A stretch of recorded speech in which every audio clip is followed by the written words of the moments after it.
Hi, I'm Christina Heidick with PTO Answers, and today I am here to tell you all about 11 different treasure forms that you absolutely have to be using.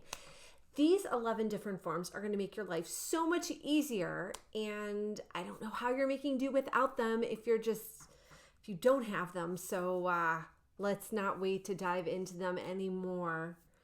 Let's get into the very first form that you need, and that is deposit forms.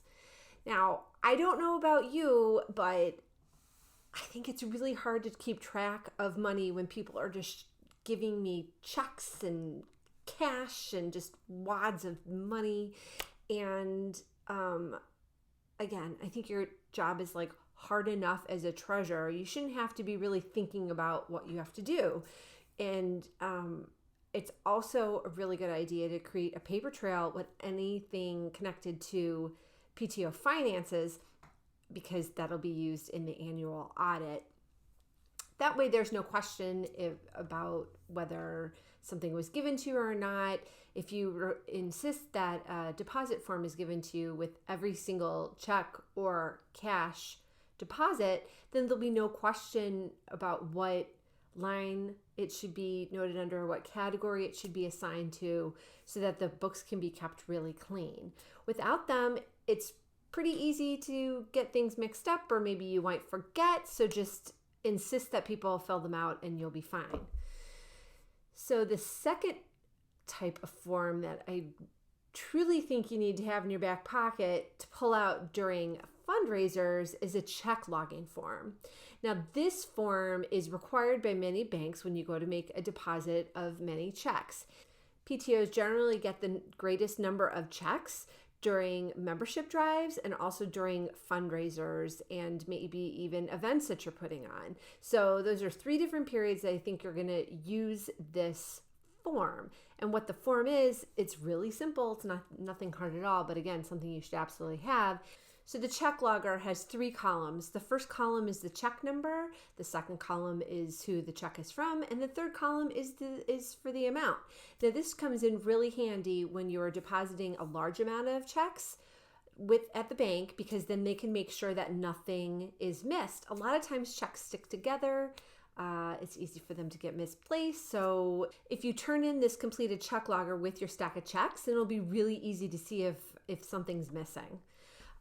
Also, it's a nice way to track checks and then go back and see which one didn't clear in the case of a bounce check, because you'll have, when a check is returned for insufficient funds, you get a minimal amount of information. But if you have the check logging form, then you might be able to make contact with the family that owes you the money so that you can recoup that money faster than if you wait for all of the information from the bank. All right, the third form that you need to be using all the time, actually insisting that committee chairs and officers use all the time, is the check request or funds request forms. Now this again helps to keep your books really clean, because you will be debiting from the right account and you won't make any mistakes because you'll know exactly where everything is coming from.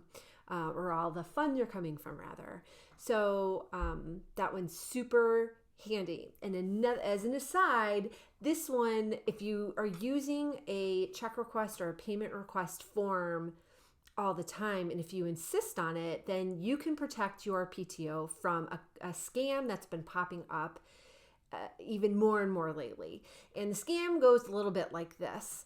Someone emails you saying, "Hey, Betsy, treasurer, please send a check for $500 to XYZ vendor." And the email is supposedly from your PTO president. The only problem is the PTO president didn't actually send that email. Someone has spoofed her email and is now trying to steal money from your PTO. Well, if your PTO has the policy in place that these payment request and check request forms accompany each and every request, then you won't fall victim to the scam, because you'll be like, why am I getting this request without a check request form? I'm not going to process it. Maybe you actually email your president back and be like, hey, great, I'll do this as soon as you complete that form and send it to me. And she'll be like, what? I didn't send you anything. And then you'll discover the scam. So you won't fall victim to it. So it can really help to save you there. All right, the next form that you absolutely need to be using, especially if you are handling cash boxes or dealing with cash boxes a lot, they're the cash box startup form and also the cash box request form. Now, a lot of times it isn't always going to be the treasurer who is running an event where cash is being handled. I know that with my PTOs, it could be the fundraising chair, could be the family events chair. Again, treasurer's not always able to be at things. And so the fundraising chair or the family events chair or the person who's actually putting the event on will be the person that should know exactly what type of change they need. So if they're going to be offering items for under $1, you're going to need quarters, nickels, and dimes perhaps. But if you're only dealing with, let's say, you're having ticket sales at the door and each ticket is $10, well, you're going to need a lot of probably fives and tens is probably what you'll need. So if you use the treasurer, ask that the cash box startup form and also the cash box request form be filled out, then there won't be any question as to the right type of change that is needed because you will be able to get it for them because you'll just be following the form. Again, there's so much work involved in being a treasurer. These forms are all designed to kind of boil down the process to make it much easier so that all you have to do is follow the form, right? Have other people make the decisions, you follow the form. You're busy enough, you don't need to be making the decisions about these things for yourself. Okay, the next form that you should be using all the time, and again, this is partially to prevent theft and embezzlement and partially just to make sure there's no mistakes being made, and that's the cash counting form. I use this a lot this year because I happen to be in charge of concessions for the middle school or the junior high concession stand, and my husband was actually the treasurer.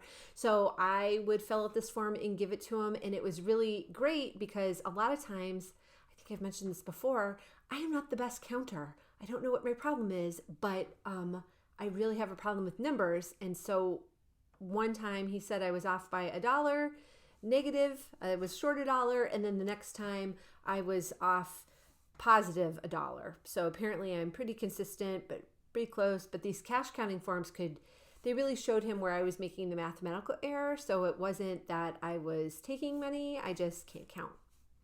Okay, the next form that you should have at your disposal as a treasurer is a list of everybody that's on the PTO bank account.